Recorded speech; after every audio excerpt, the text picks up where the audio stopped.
I'm sure by now you know what's happening in the camera world with Sony and their full-frame mirrorless systems. A lot of people, including myself, are transitioning from a DSLR like Canon over to the Sonys. It's a brilliant move. There's so many features that I love, but we're not here to talk about that today, as you kind of already know. We're here to talk about these things. I've got the MC-11 here by Sigma, and I've got the Metabones IV here by Metabones, I'm guessing. I don't know if there's a parent company. Regardless. Also, slight side note, I've never used the Metabones 5, so it could be slightly better in this one. Don't shoot me about that. I want to talk about the differences between these two because there is some slight differences. It gets a little bit grey, so if somebody was going to come up to me and say which one is the outright best, honestly I don't know, because there is differences and it's not so simple. There is differences in pricing as well, and that's going to be swaying some people more towards the Sigma, because on Amazon here in the UK, if you buy the MC-11, it's going to set you about 200 and 220 quid, something like that's going to cost you. The Metabones 4 is more than 100 quid more. It's basically 350 odd quid on Amazon. That's a bit silly if you ask me, but hey, what can I do? I can't change the pricing. So, what are these and what do they do? To actually understand what the adapters do, we need to actually understand what a lens does.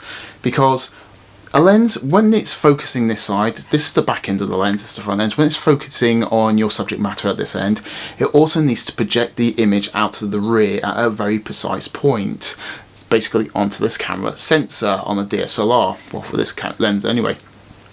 So what the adapter is doing basically is just bridging that gap, because we all know mirrorless systems are a lot smaller.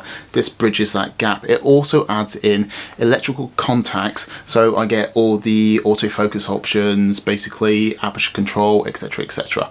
It's a really, really neat feature for these things.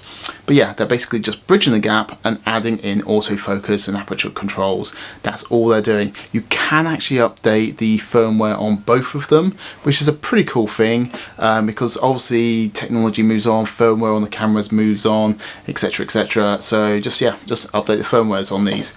They're pretty easy to do. With the Sigma, you've got an app you can use on your PC or Mac. It's a pretty simple process. You just plug it in, it updates it pretty much instantly.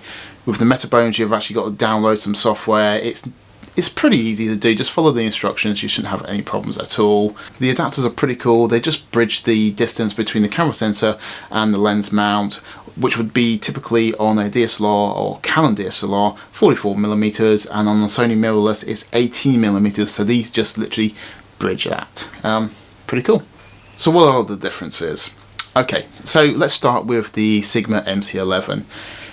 As I say, it's pretty good. You are going to get all the face and eye autofocus options on both of these adapters, and there's not much difference in the actual terms of autofocus speed and accuracy. They're both very good. They're very, very accurate. You're going to get wonderfully sharp shots.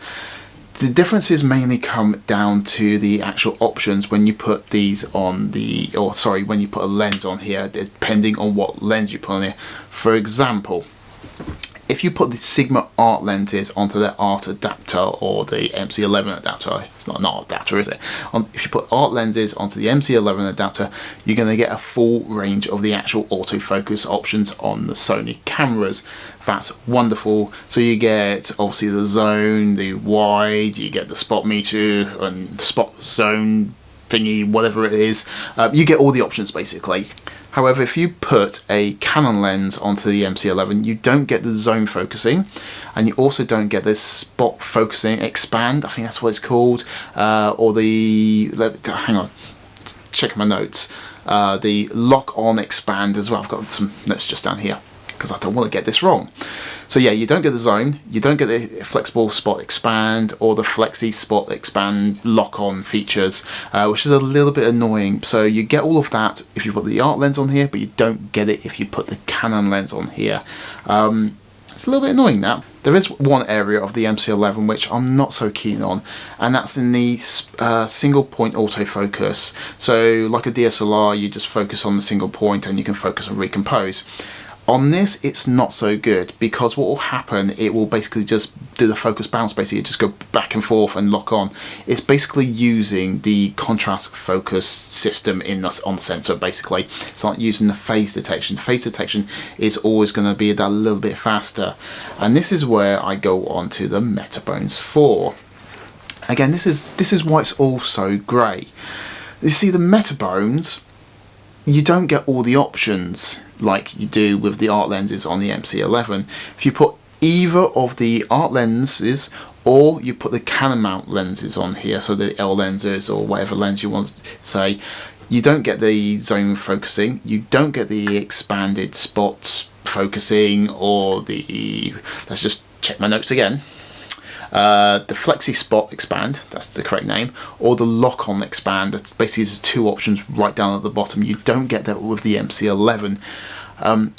But, and here's the big but, with the single point autofocus, it uses the phase detection, so it locks onto focus that much faster. There is an option when you actually put the MC-11, the Metabones IV on. It's a little button just here. So with the camera turned on, before this is actually on, you lock it on and you hold the button. It will then use the contrast focus point, or focusing on the sensor. I wouldn't do that basically. I just leave it in the phase detect and it works so much faster. So yeah, I hope all that kind of makes sense. So just to go over that very quickly, on the Metabones, you don't get all the options. You get pretty much everything apart from the zone and the flexi spot expand on the other option below that, which is the lock on flexi spot. Basically there's two last options.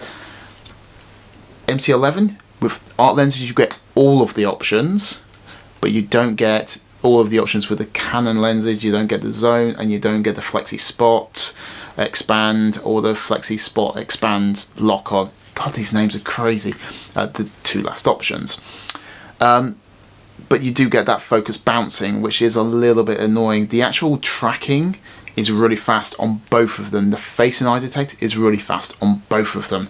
This is why it's very much a grey area, and I can't really tell you which one you should buy. You have to decide which one is going to suit your needs the most. If you're more of a studio shooter with subjects that don't move around that much, probably MC-11 is going to do it absolutely fine. However, if you have subjects that are slightly faster in, like a wedding for instance, I'd probably say the Metabones might be a little bit better for you. It's a really difficult call, guys. I just want to give you the information and you can then decide for yourself which one you might want to buy. So I hope you liked the video, guys. If you did, give me a like, maybe subscribe, give me a comment. I don't know, I'll try and reply. And I'll catch you in the next video. Cheers.